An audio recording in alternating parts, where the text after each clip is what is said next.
বন্ধুরা আসসালামু আলাইকুম। জিএসএম পয়েন্ট সুজন থেকে আমি আছি আবারও আপনাদের মাঝে সুজন।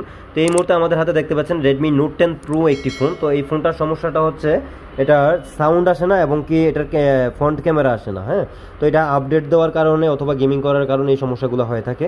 তো আমরা প্রথমে যদি আপনাদেরকে সাউন্ডের সমস্যাটা দেখাই, এখানে দেখুন আমি যখন সাউন্ড রিংটোন দেখাচ্ছি, দেখুন কোনো রেসপন্স নেই। এখানে কিন্তু স্পিকার লাগানো আছে, দেখুন এই যে অনেকে ভাবতে পারেন যে স্পিকার লাগানো নেই, আমি স্পিকারটাকে কিন্তু চাপ দিয়ে ধরলাম, এই যে চাপ দিয়ে ধরলাম, ধরার পরে এই যে আমি এখানে ভলিউম বাড়ালাম, দেখুন কোনো রেসপন্স নেই, এখানে সাউন্ড আসে না। হ্যাঁ, তো এখন যদি আমরা এটার ফ্রন্ট ক্যামেরা চেক করতে যাই, এই যে আমরা ক্যামেরাতে চলে গেলাম, ব্যাক ক্যামেরা আসে, এই যে দেখুন ব্যাক ক্যামেরা কিন্তু চলে আসছে, কিন্তু আমরা যখন ফ্রন্ট ক্যামেরাতে যাচ্ছি এখানে দেখুন ব্লার হয়ে যাচ্ছে। হ্যাঁ, মানে ব্লার হয়ে থাকে, কিছুক্ষণ হওয়ার পরে অটোমেটিকলি অ্যাপস থেকে বেরিয়ে যায় এবং ব্লার হয়ে থাকার পরে দেখা গেছে অটোমেটিকলি আবার ব্যাক ক্যামেরাতে চলে যায়, এরকম আর কি। তো এটা কোনো মতে ফ্রন্ট ক্যামেরা আসে না, দেখুন এখানে কিন্তু এখন ফ্রন্টও আসে না, ব্যাকও আসে না। তো এই সমস্যাগুলো মূলত আমাদের সিপিইউ থেকে আসে। তো এই সমস্যাটা আজকে আমরা সমাধান করার চেষ্টা করব। যারা আমাদের চ্যানেলে নতুন, অবশ্যই ভিডিওটি ভালো লেগে থাকলে ভিডিওটিতে একটি লাইক দিয়ে এবং কি চ্যানেলটিকে সাবস্ক্রাইব করে নিন। তো আমরা পুরো ভিডিওটা আপনাদের সাথে মাইক্রোস্কোপে গিয়ে শেয়ার করব যে আমরা কিভাবে এই কাজটা সমাধান করে থাকি, মানে এই সমস্যাটা সমাধান করে থাকি, কাজটা কিভাবে করে থাকি। আপনারা সম্পূর্ণ ভিডিওটা দেখতে থাকুন। আর আপনাদের হাতের শখের ফোনগুলো যদি এরকম সমস্যা হয়ে থাকে, হ্যাঁ, যে আপডেট দেওয়ার কারণে সিম পায় না বা আপনার যে সাউন্ড আসে না অথবা ফ্রন্ট ক্যামেরা কাজ করে না, টাচে কাজ করে না, ফোন ডেড হয়ে গেছে, চাইলে আমাদের স্ক্রিনে দেওয়া নাম্বার আমাদের সাথে যোগাযোগ করতে পারেন। তো আমরা আর বেশি কথা বলবো না, আমরা সরাসরি চলে যাবো এখন মাইক্রোস্কোপ ক্যামেরাতে।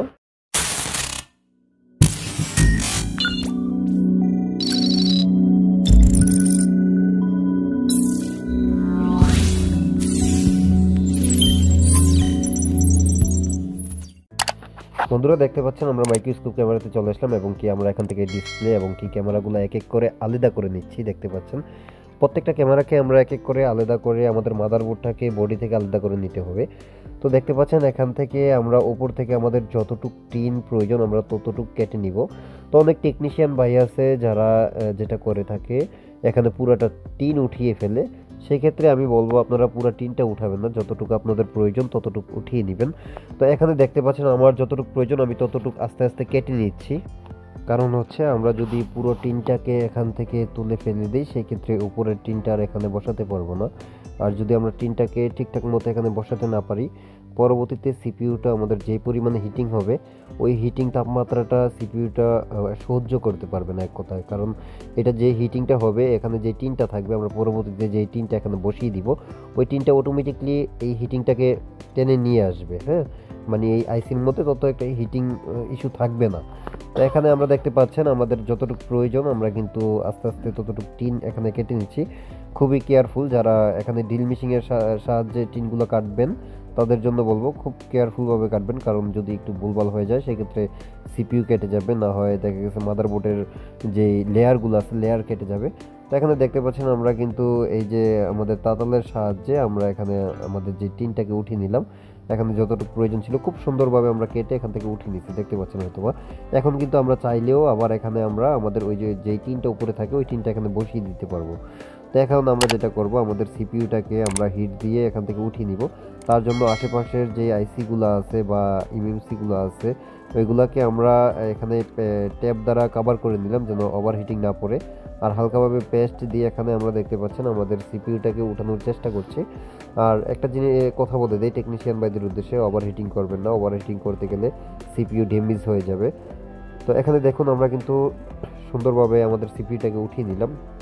মাদারবোর্ড থেকে কিন্তু কোনো ল্যাগ ওঠে নাই, দেখতে পাচ্ছেন আমরা কিন্তু নিট অ্যান্ড ক্লিনভাবে এখান থেকে সিপিইউটা উঠিয়ে নিলাম, একটা ল্যাগেও কিন্তু এখান থেকে উঠে নাই। হ্যাঁ, তো এখন আমরা আমাদের তাতালের যে সোল্ডারিং আয়রনের সাহায্যে আমরা দেখতে পাচ্ছেন মাদারবোর্ডটাকে একটু একটু করে ক্লিন করে নিচ্ছি। আর এগুলো কিন্তু তাড়াহুড়োর কাজ না, খুবই আস্তে ধীরে এই কাজগুলো করতে হবে, রিল্যাক্সে কাজগুলো করতে হবে। কারণ প্যারা নিয়ে এসব কাজ করতে গেলে দেখবেন যে ফোন ডেড হয়ে যাবে, তো সেই ক্ষেত্রে প্যারা নেওয়া যাবে না। হ্যাঁ, এখানে দেখতে পাচ্ছেন আমি কিন্তু খুবই ধীরে ধীরে এখানে আমরা একটা রেজিস্ট্যান্স উঠে গেছিলো এটা আমি আবার বসিয়ে দিচ্ছি। তো এখানে আমরা এখানে সোল্ডারিং উইক দ্বারা আমরা মাদারবোর্ডটাকে আস্তে আস্তে ক্লিন করে নিব, দেখতে পাচ্ছেন। তো এখানে আমরা মাদারবোর্ডটাকে ক্লিন করে নিচ্ছি। আর টেকনিশিয়ান ভাইদের উদ্দেশ্যে আবারও বলছি আপনারা সোল্ডারিং উইক দ্বারা অনেকে মানে অনেক টেকনিশিয়ানের কাছ থেকে আমাদের কাছে ফোনগুলো আসে, তো আমরা দেখি অনেকে যেটা করে থাকেন, আপনারা যে সোল্ডারিং উইক দ্বারা এখানে পরিষ্কার করতে গিয়ে যেই প্রেশারটা দেন না, অতিরিক্ত প্রেশারের কারণে যে ইয়াটা আছে আমাদের এই যে বলের পাশে যে আবরণগুলো থাকে, মানে যে কাভারগুলো থাকে, এগুলা এড়িয়ে যায়। হ্যাঁ, মানে এক কথা বলতে গেলে আমরা আমাদের বাসায় যদি বলতে যাই, মানে ছোলা উঠে যায়, যেটাকে আমরা বলে যে এড়াই গেছে বা ছোলা উঠে গেছে, একসাথে বলগুলো লেগে গেছে, ওই রকম হয়ে যায়। তো এগুলো আস্তে ধীরে করার চেষ্টা করবেন, আস্তে ধীরে করলে একটার সাথে একটা বল লাগবে না, এড়িয়ে যাওয়ার সম্ভাবনা নেই। তো সেক্ষেত্রে দেখতে পাচ্ছেন আমরা কিন্তু এখানে খুবই ধীরে ধীরে এটাকে ক্লিন করার চেষ্টা করছি, খুবই ধীরে ধীরে নিট অ্যান্ড ক্লিন করব, কারণ এই বিষয়টা মাথায় রাখতে হবে আমাদের। যদি কোনো বল ওচা নিচা থাকে সেই ক্ষেত্রে আমাদের সিপিইউ ঠিকঠাক মতো এখানে বসাতে পারবো না, ঠিকঠাক মতো যদি আমরা বসাইতে না পারি সেক্ষেত্রে ফোনটা চালু নাও হতে পারে, বা যদিও বা চালু হয় অন্য অন্য সমস্যা আমাদের দেখা দিতে পারে। হ্যাঁ, তো সেই বিষয়টা মাথায় রেখে আমরা দেখতে পাচ্ছেন আমরা আমাদের মাদারবোর্ডটাকে ক্লিয়ার করে দিচ্ছি। আর আমি ভিডিওটাকে ফাস্ট ফরওয়ার্ড করে দিয়েছি, কারণ একটা ভিডিও কিন্তু দেখা গেছে 1 ঘন্টা 1.5 ঘন্টা হয়ে যায়। এখানে দেখুন আমাদের মাদারবোর্ডটাকে আমরা সুন্দরভাবে ক্লিন করে দিলাম, হয়তো আপনারা দেখতে পাচ্ছেন। আর মাদারবোর্ড এখানে এই সিপিইউর কাজ করার ক্ষেত্রে প্রত্যেকটা কাজকে আপনারা যেটা করবেন মানে নিট অ্যান্ড ক্লিনভাবে করার চেষ্টা করবেন। আমরা এখন সিপিইউটাকে পরিষ্কার করে নিব, দেখতে পাচ্ছেন। তো এখানে আমরা আমাদের হিটের তাপমাত্রাটা ঠিকঠাক মতো রেখে আমরা কিন্তু এখানে দেখতে পাচ্ছেন আস্তে আস্তে আমাদের যে সিপিইউটা আছে এটা পরিষ্কার করার চেষ্টা করছি। তবে ধারালো কিছু দিয়ে এগুলো পরিষ্কার করার চেষ্টা করবেন না, যে কোনো আইসি, সিপিইউ, এমএমসি যেটাই হোক না কেন, ধারালো নাইফ দিয়ে এগুলা ক্লিয়ার করার চেষ্টা করবেন না। কারণ যদি ধারালো হয় সেক্ষেত্রে কিন্তু আপনাদের সিপিইউ অথবা আইসি বা এমএমসির উপর কিন্তু ক্র্যাচ পড়ে যাবে। হ্যাঁ, আর ক্র্যাচ পড়ে গেলে দেখা গেছে বলগুলা এক হয়ে যাবে, প্রত্যেকটা বল একত্রিত হয়ে যাবে, পরবর্তীতে আবার এগুলাকে ইউভি গাম দিয়ে কাভার করতে হবে, অনেক কাবজাব করতে হবে।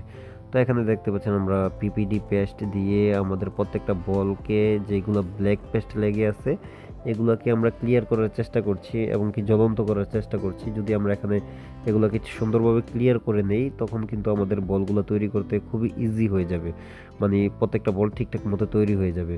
তো এখানে দেখতে পাচ্ছেন আমরা সোল্ডারিং উইক দ্বারা কিন্তু আমরা আমাদের সিপিইউটাকে পরিষ্কার করে নিলাম, দেখতে পাচ্ছেন এখানে কিন্তু আমাদের সিপিইউ লিটিল ক্লিন, প্রত্যেকটা বল সমান হয়ে গেছে। হ্যাঁ, তারপরও এখানে আমরা রুম পেপার দিয়ে এগুলো ক্লিয়ার করে নিচ্ছি, দেখতে পাচ্ছেন রুম পেপার দিয়ে ক্লিয়ার করে নিচ্ছি ঠিকঠাক মতে। তো এখন ক্লিয়ার করার পরে আমরা এটাকে টিস্যুর উপর রেখে দিলাম, আমাদের এই যে সিপিইউটা টিস্যুর উপর রেখে দিয়ে এখন এটার উপর আমরা স্টেনসিলটাকে বসিয়ে দিব। হ্যাঁ, স্টেনসিলটাকে বসিয়ে দিব, দেখতে পাচ্ছেন আমাদের যে সিপিইউ আছে ওই সিপিইউর স্টেনসিল আমরা এখানে বসিয়ে দিচ্ছি। আর স্টেনসিল ঠিকঠাক মতো বসানোর পর আমরা এটাকে হাতে চাপ রেখে, হ্যাঁ, স্টেনসিলটা যখন আমরা ঠিকঠাক মতো বসানোর পর হাতে চাপ রেখে আমরা এখানে হালকাভাবে পিপিডি পেস্ট দিয়ে দিচ্ছি, যতটুকু প্রয়োজন ততটুকু পিপিডি পেস্ট দিয়ে আমরা রুম পেপার দিয়ে ক্লিয়ার করে এবং কি টুইজার দিয়ে এটাকে চাপ দিয়ে ধরে আমরা আলতোভাবে হিট করে দিচ্ছি, দেখতে পাচ্ছেন। মানে এটা আমরা এক পাশ থেকে হিটটা করে আমাদের বলগুলো তৈরি করে আবারও কেটে সমান করে নিচ্ছি। এই যে দেখুন এখানে প্রত্যেকটা বল আবারও কেটে সমান করে দিতে হবে, দেওয়ার পরে আমরা আবারও হালকাভাবে পিপিডি পেস্ট দিয়ে আবারও হিট করে নিলাম, দেখতে পাচ্ছেন। এখানে কিন্তু বারবার যদি আপনাদের মনে হয় যে ওঠার নিচে আছে সেই ক্ষেত্রে বারবার ক্লিয়ার করে নেবেন, মানে কেটে সমান করে নেবেন, তারপরে এখানে হালকাভাবে পেস্ট দিয়ে হিট করে দিবেন। হিট করে দিলে কি হবে, প্রত্যেকটা বল মানে সুন্দরভাবে তৈরি হয়ে যাবে। তো এখানে দেখুন আমরা আর একটু পেস্ট দিয়ে এখন আমরা এটাকে আবারও হিট করে নিচ্ছি আমাদের সিপিইউটাকে। আর এখানে আমরা সিপিইউটাকে হালকাভাবে ইয়ারটা কমিয়ে রেখে এবং কি হিটটাকে পরিমাণ মতো রেখে হিট করতে হবে। তো এখানে দেখতে পাচ্ছেন আমরা আমাদের সিপিইউর জায়গায় সিপিইউটাকে বাজ মতে বসিয়ে দিচ্ছি।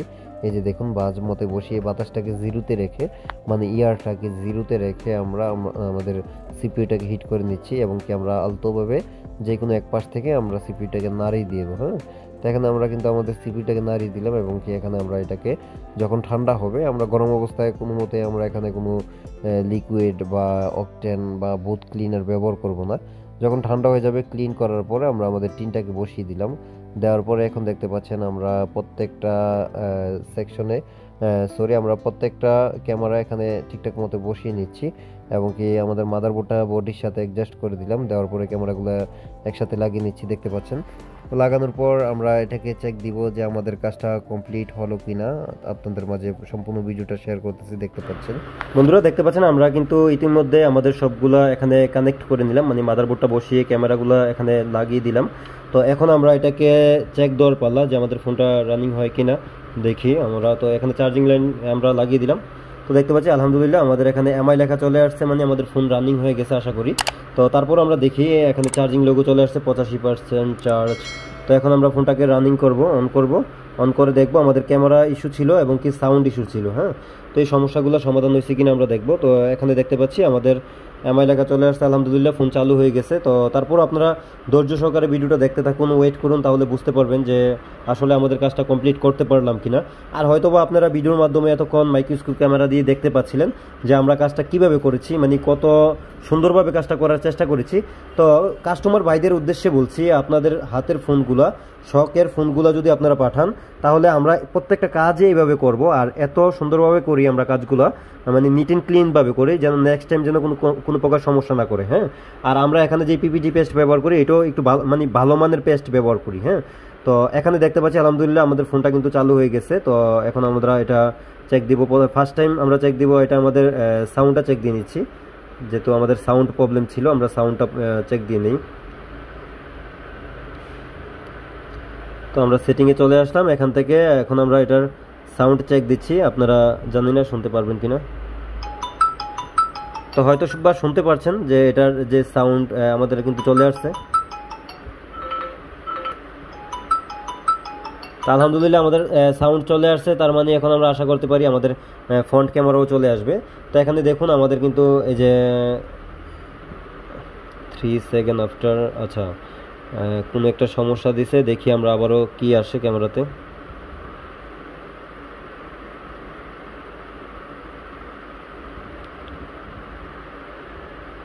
আচ্ছা, ক্যামেরাতে অটোমেটিকলি ব্যাগে চলে যাচ্ছে। আমরা এক কাজ করি, আমরা ক্যামেরাগুলো আবার একটু ফোনটা ডিসকানেক্ট করে ক্যামেরাগুলো আবার দেখি ঠিকঠাক কানেক্ট আছে কিনা।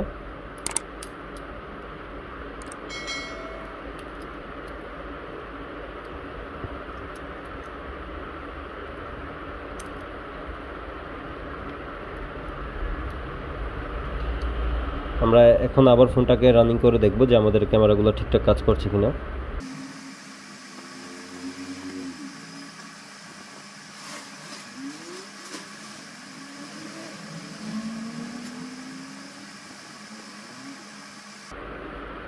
তো আমরা ফোনটা একবার অফ অন করে এবং কি ক্যামেরাটি একটু ভালো করে চাপ দিয়ে দিলাম, যে হয়তো বা হইতে পারে যে ক্যামেরা মিসিং করছে কোনো লাইন। তো যেই কারণে আমরা এই ক্যামেরাগুলো একটু ভালোভাবে চাপ দিয়ে তারপরে এখন আমরা ক্যামেরাতে গিয়ে চেক দিব যে আমাদের ক্যামেরাটা কাজ করে কিনা, না সমস্যা দেখা দেয়। তো দেখতে পাচ্ছি আলহামদুলিল্লাহ আমাদের ব্যাক ক্যামেরা চলে আসছে, তো ফ্রন্ট ক্যামেরাও চলে আসছে। আলহামদুলিল্লাহ আমাদের কাজটা কিন্তু আমরা সম্পূর্ণ করে ফেললাম, হয়তো আপনারা দেখে বুঝতে পারলেন। আমরা আবারও যদি আপনাদেরকে দেখিয়ে দিই, এই যে দেখুন, এই যে ফ্রন্ট ক্যামেরা এবং কি ব্যাক ক্যামেরা দুটোটাই কাজ করছে। হ্যাঁ, হয়তো বা প্রথম অবস্থা আসে নাই, ক্যামেরাগুলো ঠিক মতো কানেক্ট হয় নাই, এই কারণে আসে নাই। তো বন্ধুরা, ভিডিওটা যদি ভালো লাগে থাকে অবশ্যই একটি লাইক দিয়ে দিবেন এবং কি আপনাদের মতামত কমেন্টের মাধ্যমে জানাবেন। তো সবাই ভালো থাকবেন, সুস্থ থাকবেন, আল্লাহ হাফেজ।